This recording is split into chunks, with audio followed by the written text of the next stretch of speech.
All right, today we're tearing down Chapter 2, Evaluation and Assessment, from the book SLP 527. And honestly, the best way to think about this whole process is like a detective story, because trying to figure out what's really going on with the kid's ability to communicate, yeah, that's a full-on investigation. So let's start right here. This is the big, scary question that kicks the whole thing off for parents. You've got a kid like Connor. He's 3 years old, and he's just not talking like the other kids. You know in your gut something's not quite right, but you have no idea what it is or how serious it might be.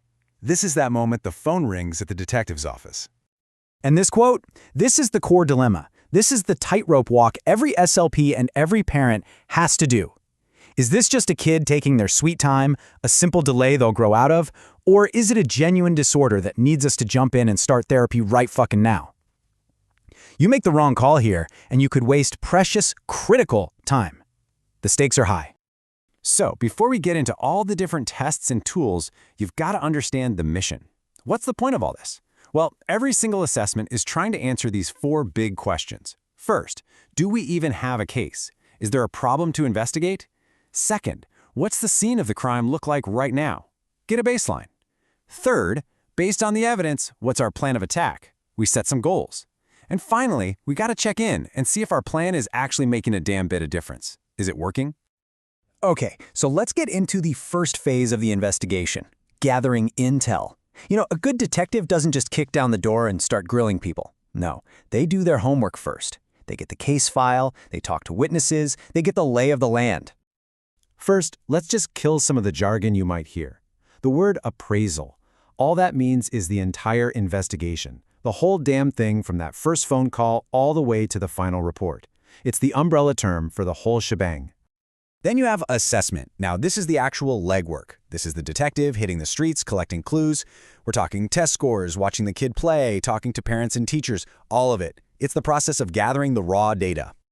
And finally, diagnosis. This is the big reveal. This is the moment in the story where the detective gathers everyone in the room, lays out all the clues, and names the culprit.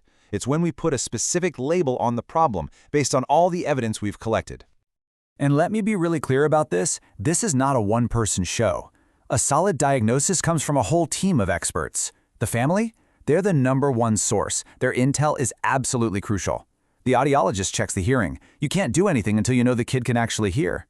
A psychologist might look at the bigger cognitive picture. And the SLP? They're the lead detective, the one who pulls all these different pieces together to see what's really going on. So what kind of tools does our detective actually have in their toolkit? Well, it's a lot more than just a magnifying glass. The reality is, it's a surprisingly big and varied collection of instruments. And this is so important. Anyone who tells you that a complex diagnosis comes from just one single test is completely full of it. It doesn't work that way. A real, thorough assessment uses a whole battery of different tools to look at the problem from every possible angle. And some of these tools get super specific. Take a look at this one. This isn't about vocabulary or grammar. This is a highly specialized test designed to see if there's a physical problem, if the kid's mouth and palate are physically able to build up the air pressure needed for speech. It's kind of like checking the engine to make sure it's working before you start blaming the driver. Seriously, they run a full diagnostic on the kid's hardware. We're talking a complete oral motor exam. They look at the face, the tongue, the palate. They even test stuff like diadokinetic rates, which is just a ridiculously long way of saying how fast can a kid say pataka over and over again. You have to rule out a physical issue before you can say it's a language issue. But here's what's so wild. For all the fancy tests and formal procedures, you know where some of the most valuable, most crucial evidence comes from? Just watching the kid play. Putting them in a low-stress, natural setting and just observing. That tells you what they can do when all the pressure is off. Okay, so the evidence bag is full. We've got test scores, we've got observations, we've got reports from the whole team. Now comes the really tricky part, decoding all of that data and turning a giant mess of clues into one clear picture. And this right here is the goal. You want to build a profile of the child's strengths and weaknesses. And it's almost never a nice flat line. It usually looks spiky as hell, like this profile for Davey. You can see his nonverbal cognitive skills are right on track for a 6-year-old, but then look at his language production. It's all the way down at a 2-year-old level. That spiky visual tells the entire story in a single glance. So, How do we know if those low points are just a little dip or a massive canyon? We use this, the bell curve. This is the statistical backbone of it all. It shows us what average looks like for a kid that age. A score near the middle? Totally typical. But a score way out on one of the tails? That's a huge clinical red flag. That tells us we have a significant issue. Of course, none of this data means anything if the tools you're using are junk, and every good test has to stand on two pillars: validity and reliability. Validity just asks, does this test actually measure what it says it's measuring? And reliability asks, if I give this same kid this test again tomorrow, am I gonna get the same damn results? If the answer to either of those is no, then the test is basically garbage. So, after all that intelligence gathering, all that data decoding, the detective finally has a conclusion. But here's the thing, the diagnosis isn't the end of the story, not even close. It's really just the beginning of the next chapter. It's where we create the game plan.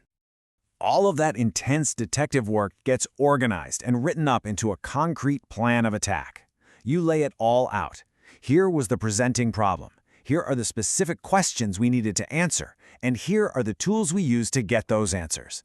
It's like the detective's final case report, the whole investigation in one document. And that report all leads to this, a clear, actionable set of recommendations. This is where the rubber meets the road. First, do we need to do anything? Is intervention necessary? If the answer is yes, then what are the specific, measurable goals we're going to work on? And finally, what's the best strategy to get there? This is the roadmap for what comes next. Which brings us to the most important point of all. An assessment is not a life sentence. It is not the final word on who a kid is or what they can do. It's just a snapshot. It's a single frame taken from a very long movie. And that kind of leaves you with this big question to chew on.